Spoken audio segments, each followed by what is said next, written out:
HR Pitch donne la parole aux startups en forte croissance. 30 minutes où ils partagent avec vous leurs challenges techniques et leurs recherches de talent.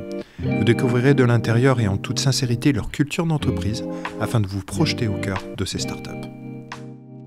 Et bonjour à tous pour ce nouvel épisode de HR Pitch.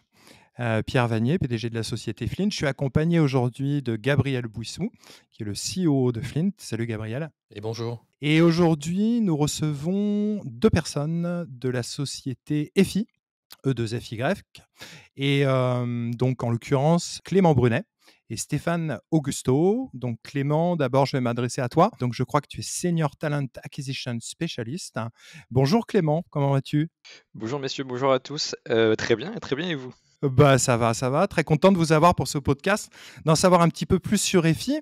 Alors, est-ce que tu peux nous présenter en quelques mots, déjà te présenter, toi, qu'est-ce qu'un Senior Talent Acquisition Specialist, un sacré titre, et présenter aussi EFI, ce que fait EFI. Alors du coup, même ça fait 1 an que j'ai rejoint EFI dans le but d'accompagner un petit peu l'équipe digitale dans le recrutement ainsi que de la marque employeur. Et donc du coup, mon rôle au quotidien, ça va être de recruter différents profils, différents besoins qu'on peut avoir, aussi de créer des événements pour faire connaître un petit peu EFI, en interne ou en externe, et aussi travailler sur une marque employeur et des ambassadeurs chez nous en tant qu'interne. Et EFI, ça existe depuis combien de temps ? EFI existe depuis 2008 concrètement, et EFI s'est fait plein de petits rachats, et donc la marque EFI existe depuis 2019. Donc c'est une marque assez jeune, en pleine notoriété, et que du coup on travaille beaucoup sur ça en interne. Tu peux peut-être nous parler de vos valeurs, justement, de votre engagement Ouais. chez EFI ? Ouais, bien sûr. Donc chez nous, on a à peu près 3 valeurs qui caractérisent un petit peu tous les collaborateurs comme notre entreprise.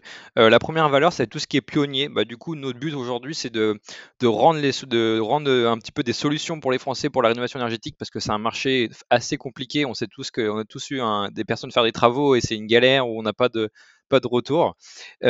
Aussi la fiabilité, où du coup, nous, on s'engage en tant qu'entrepreneur sur la qualité de nos prestataires et aussi la qualité des primes qu'on peut obtenir pour les Français qui vont faire appel à nous. Et l'efficacité, du coup, le prix est défini à l'avance, on sait les primes qu'on va obtenir, et du coup, solution rapide et au bon prix. C'est vraiment ça. Et aussi forcément, derrière, il y a un gros aspect satisfaction client, aujourd'hui qui est quelque chose d'hyper important pour nous, et on travaille d'arrache-pied pour rendre la meilleure expérience aux clients. Et sinon, Clément, pour nous donner et nous parler un petit peu de chiffres, parce qu'on a du mal à savoir ce que ça représente finalement EFI en termes de chiffres. Ouais, du coup, nous aujourd'hui, on est les premiers sur la partie rénovation énergétique en ligne. Donc, on pourra accompagner les particuliers en France. Pour donner quelques chiffres, on accompagne quasiment 150 000 familles chaque année pour les travaux. On a à peu près 2200 partenaires avec nous au quotidien qui nous accompagnent pour tout ce qui est travaux d'isolation, de chauffage, pour les installations de panneaux solaires. Et aussi, pour en donner un chiffre qui donne un peu le vertige, on fait 1500 rendez-vous téléphoniques par jour par nos conseillers commerciaux pour échanger sur toute la partie rénovation énergétique en France. Donc c'est des chiffres assez importants. Ah ouais, carrément assez impressionnant. Merci beaucoup Clément. Du coup, on a aussi avec nous Stéphane qui est CTO d'EFI. Bonjour Stéphane. Bonjour Gabriel. Est-ce que tu peux nous présenter un petit peu la tech pour le coup chez EFI, l'organisation, un petit peu des chiffres aussi pour qu'on situe un petit peu ? Ok, chez EFI, la tech, déjà, faut savoir, c'est qu'on est sur une stack toute fraîche parce qu'on réécrit tout le SI. D'accord. Et du coup, ça concerne un peu 70 personnes qu'on compte toute la partie data, produit et tech. Sur la partie tech, on va dire, on a 2 types de profils. On a la partie vraiment développement, on a l'habitude de voir, et toute la partie aussi, ce que nous, on aime classer dans la partie no-code ou low-code, donc la partie Salesforce, et on réfléchit à d'autres outils comme Zapier et Integromat pour remplir cette bubble-là, quoi. Et la partie téléphonie aussi qui rentre dans cette partie-là, où justement on est parti sur des outils SaaS pour la téléphonie, quoi. Et du coup, sur l'autre partie, donc purement dev, et même toutes les équipes sont organisées en bubble. On essaye de respecter des tailles d'équipe de la taille de la pizza team, D'accord. avec un PO qui vient faire justement la partie cadrage de besoin, gestion des sprints, et un lead dev en face. Et après, dans l'équipe, soit on a des équipes parce que l'outil veut que ça soit autour d'une seule techno, Ruby, ou des équipes qui sont plutôt multi-techno, quoi. D'accord, par langage. Voilà, on essaie de regrouper, par outil, justement, d'avoir des feature teams, mais malheureusement, on n'y arrive pas tout le temps. Soit parce que dans l'outil qui répond à une problématique métier, bah, l'outil est trop grand, donc il faut le splitter, ou parce que dedans, il y a un pan techno qui nécessite pas beaucoup d'évolution et du coup, ça nous bloque un peu, quoi. Et voilà. Et du coup, pour revenir un petit peu aux chiffres, du coup, actuellement, on est sur 7 bubbles qui vont justement de ceux qui s'occupent de tout ce qui est acquisition de nos sites, une partie qualification, de l'espace perso et des bubbles autour des équipes Salesforce aussi, quoi. Entendu. Et du coup, en termes de stack pur, de langage, de framework, vous travaillez avec quoi chez FI? Alors, on travaille avec de l'Angular, les dernières versions d'Angular, du .NET Core et du Ruby.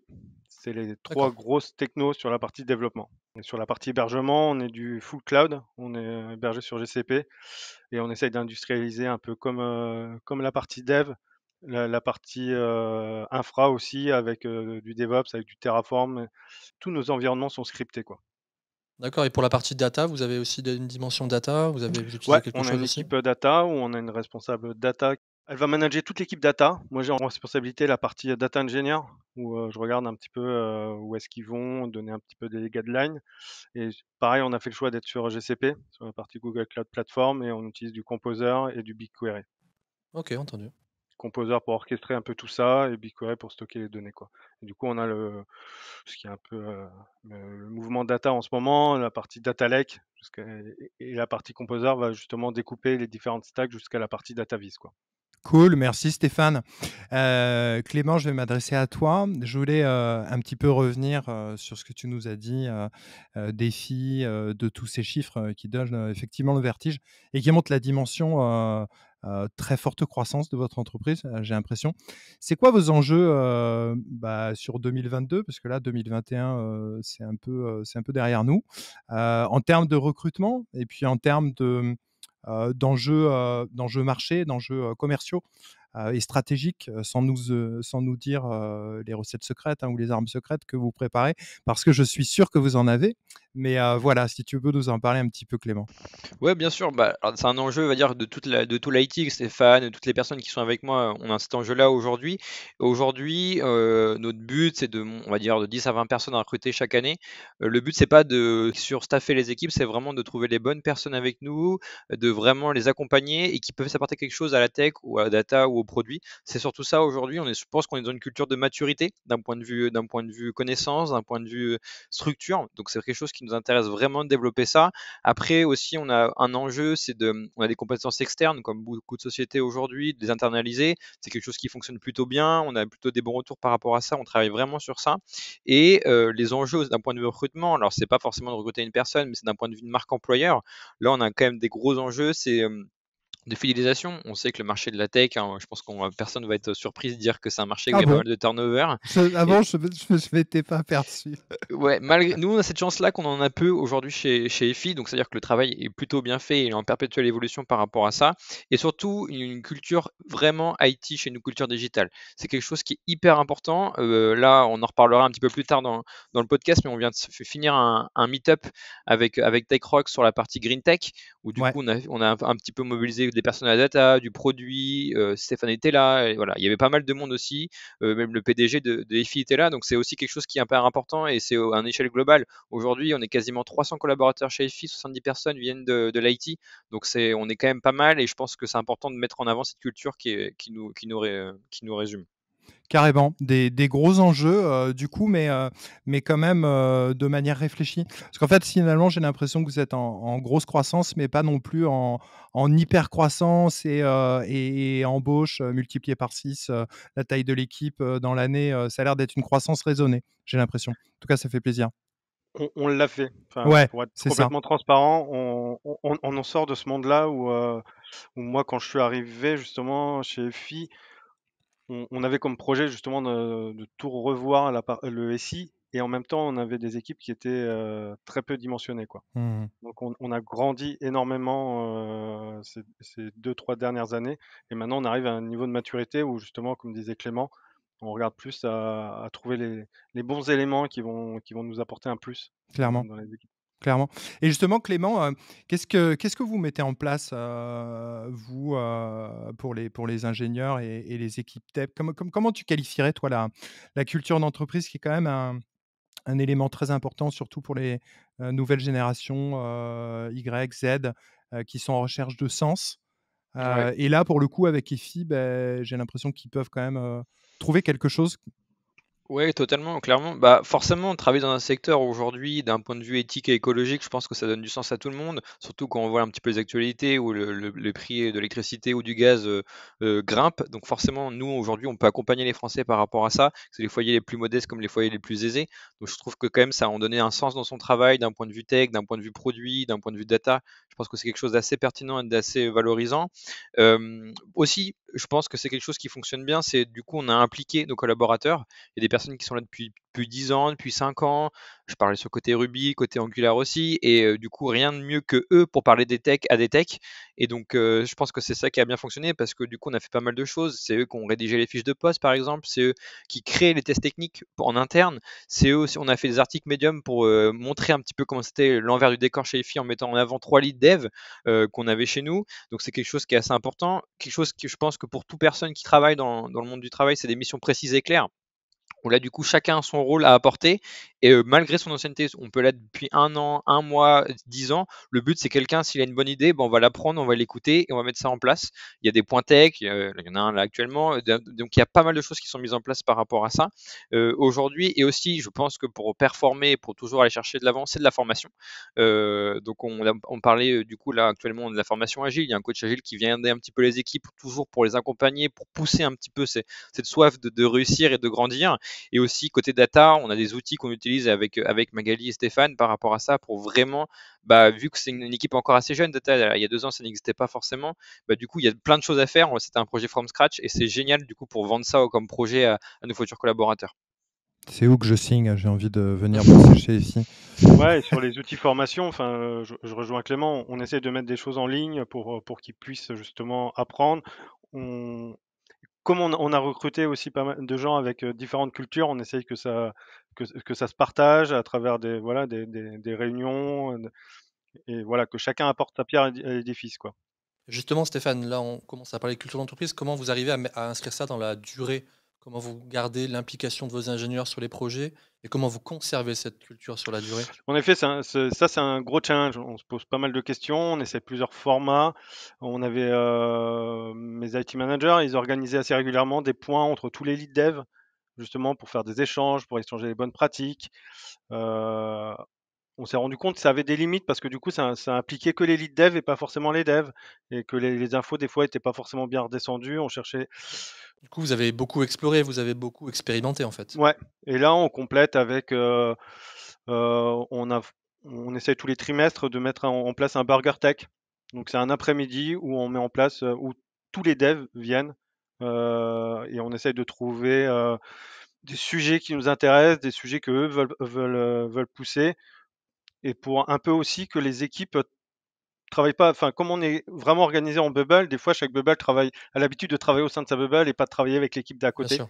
Et du coup, Certains silos, voilà. finalement, quelque part, de les désiloiser. Voilà, et ça a été accentué avec la crise sanitaire qu'on a connue, avec avec la mise Bien en place sûr. de télétravail, du coup, et les nouveaux. Et du coup, voilà, on avait envie que les gens rediscutent à travers soit leur affinité sur la tech, soit de l'agilité aussi, les bonnes pratiques. Et du coup, on essaie ces après-midi-là de faire travailler les équipes de manière transverse, de les mélanger, et que ce soit vraiment un après-midi d'échange sans forcément d'objectif de productivité, quoi. À part essayer de produire des bonnes idées et produire de la synergie entre les équipes, quoi.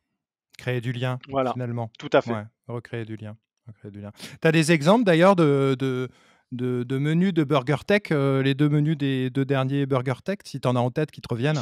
On avait fait typiquement un atelier sur enfin sur les bonnes pratiques agiles, ce qu'on a envie de Ouais. partager, qu'est-ce qui fonctionnait bien dans les équipes, qu'est-ce qui fonctionnait moins bien, est-ce qu'il y avait des idées à reprendre, etc., quoi. Et justement, on a Mmh. vu que ça, c'était un qui avait le mieux fonctionné sur le côté de ah ouais, toi tu fais ça, bah, je vais essayer de refaire. Et voilà. Mmh. Et du coup, OK. l'idée aussi de se dire, tiens, et si je venais au délit des autres aussi pour voir un peu comment ça se passe pour apprendre aussi, quoi. En fait, on en revient à la communication, c'est-à-dire qu'il faut, un maximum que ça communique entre les équipes, quoi, Ouais, tout à fait, parce finalement. qu'on voit que Ouais. justement, typiquement sur le delivery, en général, nos points de friction pour délivrer à temps nos projets, c'est la communication entre les équipes, quoi. Quand ça communique très bien, ça délivre très bien. quand il commence à avoir des gens qui communiquent à travers juste des mails ou qui n'arrivent pas à se comprendre, à se parler, bah là, ça prend un temps fou, quoi. Merci Stéphane pour tous ces détails techniques de votre organisation interne, en tout cas à l'équipe tech. Et du coup, Clément, EFI, c'est aussi finalement pas mal de grandes causes. C'est un enjeu RSE, un enjeu, des enjeux énergétiques, le climat, la société. Il y a eu la COP26 qui a eu lieu il y a pas très longtemps, où il y a eu des résultats mitigés en fonction de, pour pas dire qu'il y a eu certaines presque des choses qui ont reculé ou en tout cas peu avancé. Au-delà de ça, du coup, au-delà de la culture d'entreprise, c'est des gros enjeux pour EFI auxquels vous vous attaquez. Ouais, clairement, totalement. Notre business, c'est ça aujourd'hui, c'est la rénovation énergétique. Donc, en termes d'enjeux climatiques, social et énergétiques, on est en plein dedans. Clairement, aujourd'hui, on sait, en faisant des études, etc., que la plus grosse source des émissions de CO2 vient des habitations. Donc, forcément, là, on est encore en plein dedans. Et donc, du coup, nous, notre rôle en interne, c'est aussi de faire on a fait une enquête, on va dire un bilan CO2 en interne, où du coup, ça nous permet de voir un petit peu les façons de consommer, les façons de se déplacer, etc., etc. Et du coup, c'est aussi pour le but après d'améliorer ça d'un point de vue RH, d'un point de vue commerce, d'un point de vue marketing, pour vraiment essayer de trouver les meilleures solutions pour chaque collaborateur. Tu parlais tout à l'heure de la COP26, alors qui est toujours un petit peu décriée, mais nous, du coup, en surfant sur cette vague-là, on a pu avoir quelques chiffres. Donc aujourd'hui, seulement 5% de nos salariés viennent en voiture. Donc déjà, c'est pour montrer ainsi quelques chiffres qui sont assez intéressants. Ah ouais, c'est assez impressionnant. Ouais, du coup, alors après peut-être que la région parisienne, ça joue aussi. On va pour édulcorer aussi, mais voilà, aujourd'hui, on sait que les émissions totales de CO2, ça va être sur les foyers, ça va être sur l'isolation, ça va être sur les travaux d'habitation, etc. Nous, grâce à ça, on recouvre quasiment 98% de nos émissions totales avec ces travaux qu'on va faire. Donc c'est quelque chose qui est hyper important. Grâce à notre travail depuis quasiment une trentaine d'années pour les particuliers, etc. On économise par la tonne de CO2 grâce à nos travaux, et du coup, ça peut aussi permettre d'éviter ce carbone-là qu'on stocke. Donc, c'est des choses qui sont hyper importantes pour nous. Et du coup, on a survé un peu sur cette vague-là de la COP26.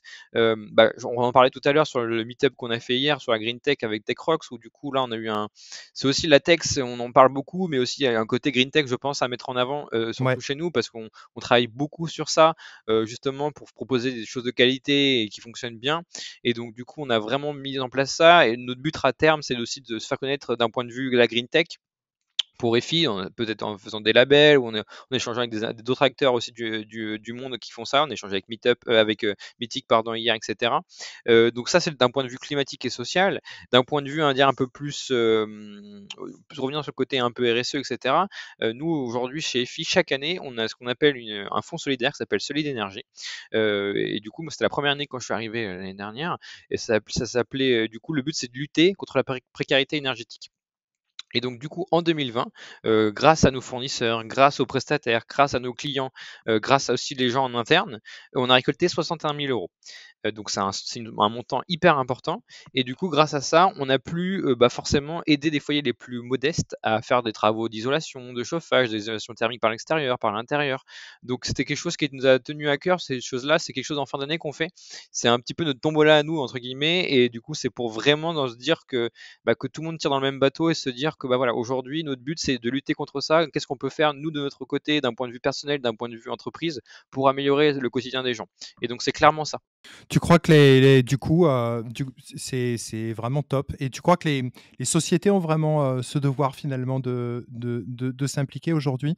C'est des choses qu'on voyait peu enfin, pardonne-moi, mais les sociétés d'il y a une vingtaine ou une trentaine d'années se moquaient entièrement de leur enjeu, de leur empreinte, etc., etc. Tu trouves que c'est une bonne chose qu'aujourd'hui on reparte sur des pratiques plus vertueuses, des sociétés plus altruistes? Certains parlent des fois aussi de sociétés à mission. C'est quoi ton point de vue Ouais, je suis assez d'accord avec ça. En tout cas, j'ai rejoint EFI pour ça. Et je pense que Stéphane, c'est pareil, et que beaucoup de nos collaborateurs, c'est pour ça. De rejoindre EFI, parce que il y a des grosses boîtes dans l'énergie aujourd'hui qui font ça. Mais nous, on a quand même ce côté aujourd'hui qui est assez intéressant et qui fonctionne bien. Et du coup, on n'est pas non plus une grosse structure, et du coup, tout le monde se connaît.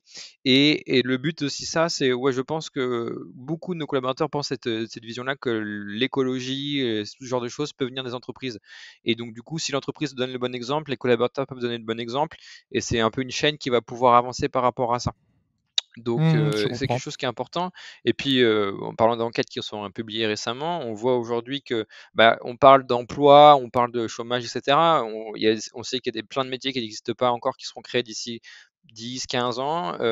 Du coup, nous, on a la chance aujourd'hui de faire partie des métiers qui sont le plus en recherche et plus en vogue, sur un point de vue informatique, on en parlait tout au long de l'échange, et d'un point de vue environnement, où là, aujourd'hui, on voit qu'il y a clairement un marché de l'emploi qui va s'ouvrir sur la partie environnement, rénovation énergétique. Et du coup, nous, on prend ce pli dès le début de pouvoir accompagner les futurs talents d'un point de vue école, d'un point de vue étudiant, d'un point de vue aussi le pôle emploi, etc., de travailler sur ça pour vraiment montrer le bon exemple. Le bon exemple, c'est pas forcément que écologique, c'est aussi social par rapport à ça, et c'est ce qu'on notre PDG nous inculque au quotidien. Bah, c'est vraiment top. Ça fait plaisir, d'entendre des entreprises qui ont, à cœur, ce type de mission, et c'est aussi assez intéressant de voir que, le changement, c'est, les entreprises, qui en sont, un des cylindres, du moteur, du changement, et de la prise de conscience, climatique, sociétale et cetera. Et que nous, on vit au quotidien d'ailleurs, hein, Pierre, tu me contrediras pas, mais quand on s'entretient avec des candidats dev ou autres, hein, plus largement dans la tech, ils sont de plus en plus en demande d'entreprises qui ont du sens, qui ont une action sociale, climatique et cetera. Moi, j'ai de plus en plus de candidats en entretien Ouais, ouais, qui tout à fait. Ouais, recherchent ouais, des c'est entreprises qui ont de l'engagement et cetera, et donc j'ai pas de mal à croire que, dans les prochaines années, il y ait vraiment un mouvement vers ce genre d'entreprise. Stéphane, je voulais te poser une question subsidiaire. Cette stack, pour le back-end, qui est Ruby.NET, on la voit pas souvent. Est-ce qu'il y a une explication? Ça a démarré en 2008 avec du Ruby et puis petit à petit ça a migré? Comment ça se passe? En effet, ça a commencé par du Ruby. Il y avait beaucoup de Ruby. On avait aussi à l'époque du Java Play. C'est une version de Java. Ouais, le Play, Et Play Framework, c'est ça? ouais, c'est OK, ça. Ouais. Donc, ça parlera aux et c'est javaïstes. voilà. Et lorsqu'on a voulu justement accélérer un peu sur la transformation, malheureusement, on avait du mal à recruter sur la partie Ruby. Il est compliqué, il y a peu de talent, en tout cas, il y a moins de talent côté Ruby, ouais. Où il y a moins de talent, ouais, tout à fait. Et du coup, bah, on a ouvert un peu nos chakras et on s'est ouvert au .NET Core. On a fait une petite étude pour savoir c'était quoi la techno qui aurait été le plus adaptée. On hésitait entre, en gros, les deux challengers, c'était Node.js ou .NET Core, quoi. OK, OK, et du coup, bah, c'est l'explication à laquelle je pensais, mais vous gardez quand même cette partie parce que j'imagine il y a tout un tas de services qui tournent en Ruby et qui peuvent, encore tourner un bon moment, quoi? Ouais, tout à fait. On a deux grosses applications qui sont, même trois applications qui sont en Ruby, sur lesquelles on tient. On n'a pas prévu de les réécrire. Et puis aussi, on tient aux gens de la tech qui font du Ruby Ouais, aussi. ouais, bien sûr, bien sûr, et il y a de plus en plus de startups qui sont en train de, qui sont sur, c'est cyclique, j'ai l'impression, qui sont sur du Rails et du Ruby on Rails. Parce Ouais, que ouais, c'est facile à prototyper, et puis maintenant ça tient quand même plutôt bien, quoi, ouais, ouais, c'est une techno qui tient la route, qui en effet permet de monter assez vite une application. Euh, Là-dessus, la seule difficulté, c'est, ouais, en effet, c'est de réussir à recruter en Ruby, quoi. Justement, en parlant de recrutement, Stéphane, quel est si tu avais un ou 2 jobs, ultra hot que tu dois, staffer, que tu recherches, pour, nos auditeurs, les auditeurs de ce podcast, qu'est-ce que ce serait prioritairement pour toi? Les deux priorités de Clément, c'est trouver justement encore du rubiste avec de l'expérience, justement, parce que justement on arrive à en trouver, mais avec qui sortent de formation, quoi. Ouais, c'est trop Et léger. Ouais, c'est c'est trop un petit léger. peu léger là. Ouais. Et un data engineer aussi. Ah OK. Ah bah ça, tout le monde en cherche. Tout le monde, tout le Ouais, monde, tout le monde cherche ouais, des ouais. data engineers. Donc si vous nous écoutez, si vous êtes rubyiste passionné et que vous aimez faire des longues lignes de script avec des points partout et avec, du map, du filter, des choses comme ça, n'hésitez pas, à contacter EFI, et si vous nagez dans la data et faire du GCP, du data lake, et tout un tas de choses, peut-être bientôt, de l'IA et du machine learning, j'imagine. que Ouais, ça tout à doit fait, on est dedans. vous êtes complètement dedans et ça fait du sens. En tout cas, Clément et Stéphane, on vous remercie beaucoup d'avoir été avec nous pour ce podcast. Merci à Mais vous. merci à vous. Et merci Gabriel Merci pour ça. de ta participation, cher ami. Merci à tous. Au revoir. Merci.